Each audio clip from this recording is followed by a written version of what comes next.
بسم اللہ الرحمن الرحیم۔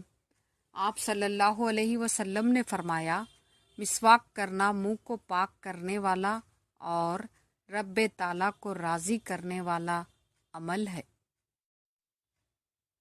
غصے کے وقت تھوڑا رک جائیں، غلطی کے وقت تھوڑا جھک جائیں، زندگی آسان ہو جائے گی۔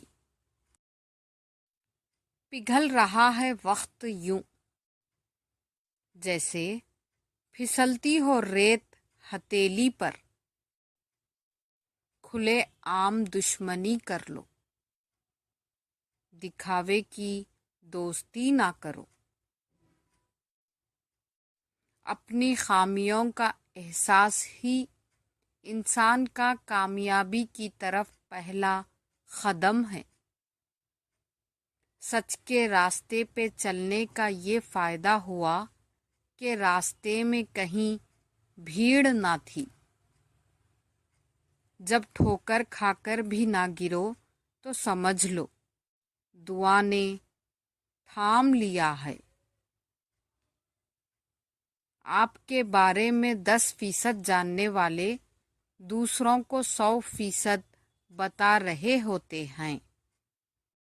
دعائیں نصیب سے نہیں بلکہ نصیب دعاؤں سے ملتا ہے، اور کائنات کے سارے معجزے دعاؤں سے ہی ہوتے ہیں۔ نصیحت کیجیے مگر شرمندہ نہ کیجیے۔ مقصد دستک دینا ہوتا ہے، دروازہ توڑنا نہیں۔ لفظوں کا استعمال حفاظت سے کرنا چاہیے، یہ ہماری پرورش کا بہترین ثبوت ہوتے ہیں۔ جس نے تمہاری ایک بات بھی سنے بغیر تمہیں غلط مان لیا، وہ تمہارے لاکھ دلائل پر بھی تمہیں صحیح نہیں تسلیم کرے گا۔ لوگوں کو خوش کرنا ناممکن ہے۔ کسی کو ناراض کر کے اور کسی سے ناراض ہو کر نہیں سونا چاہیے۔ کیا پتہ ہم صبح جاگ ہی نہ سکے یا وہی صبح ہمیں نہ ملے۔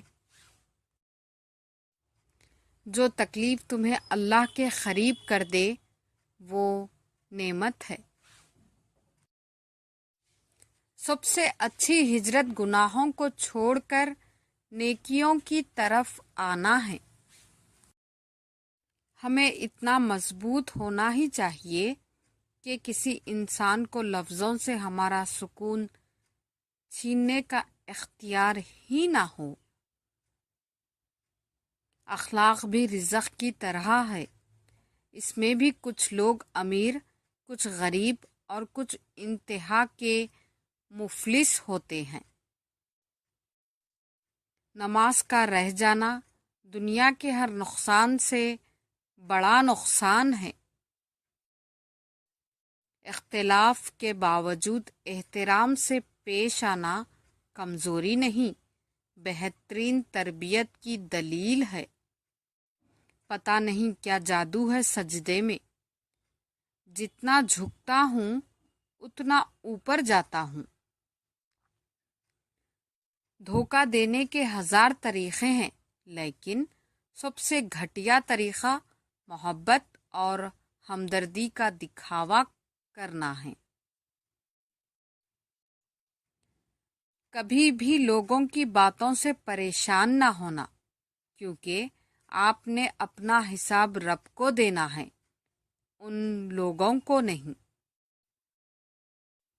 ہمیشہ رضامندی یا ناراضگی ہی نہیں ہوتی، کبھی اس کا مطلب یہ بھی ہوتا ہے کہ ہم ناسمجھوں کے لیے وضاحت کی سکت نہیں رکھتے۔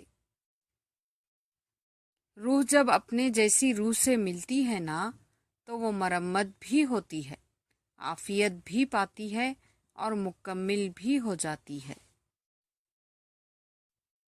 توبہ کے آنسو کا کمال ہے کہ یہ گرتا باہر ہے اور صفائی اندر کی کر دیتا ہے۔ میری چپ میری ہار نہیں ہے، میرا صبر میری وہ طاقت ہے جو میرے اللہ کو بہت پسند ہے۔ اندھیرا کتنا ہی گہرا اور مضبوط کیوں نہ ہو، روشنی کی ایک چھوٹی سی کرن سے ہار جاتا ہے، اپنے امید کے جگنو کو زندہ رکھے۔ جب آپ مشکلات میں ہوتے ہیں تو آپ اکثر سوچتے ہیں اللہ کہاں ہیں؟ یاد رکھیے، امتحان کے دوران استاد ہمیشہ خاموش ہوتا ہے۔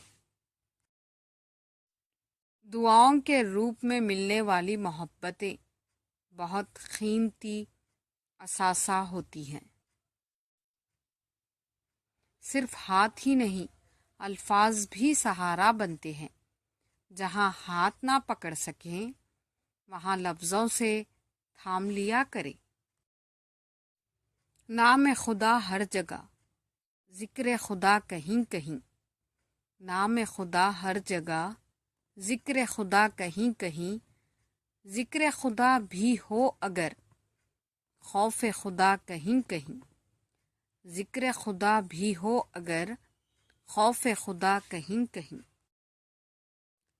یقین اور تڑپ ہو تو اللہ کو 7 آسمانوں پر ڈھونڈنے کی ضرورت نہیں پڑتی، وہ تو شے رگ سے بھی زیادہ قریب ہے۔ اس سادگی پہ کون نہ مر جائے اے خدا، اس سادگی پہ کون نہ مر جائے اے خدا۔ لڑتے ہیں اور ہاتھ میں تلوار بھی نہیں، لڑتے ہیں اور ہاتھ میں تلوار بھی نہیں۔ رشتے احساسات سے بنتے ہیں، احسانات سے نہیں۔ اس لیے جس سے جب تک رشتہ رکھے احساس کا رکھے، نہ کہ احسانات کا۔ عقل زاہد اور عشق صوفی میں بس اتنا فرق ہے، اس کو خوف آخرت ہے، اس کو ذوق آخرت۔ سب سے ذلیل ترین انسان وہ ہے جسے حق اور سچ کا پتہ ہو اور وہ پھر بھی جھوٹ کے ساتھ کھڑا رہے۔ اگر دیر کا مطلب انکار ہوتا تو اللہ 40 سال بعد حضرت یعقوب کو حضرت یوسف سے نہ ملاتا۔ اپنے ذہنی سکون کے لیے ہر چیز مختصر کرنا سیکھے، جیسے کہ الفاظ، جذبات، احساسات اور لوگ۔ رشتہ کوئی بھی ہو، خوبیوں اور خامیوں سمیت برداشت کر کے نبھایا جاتا ہے۔ جزاک اللہ۔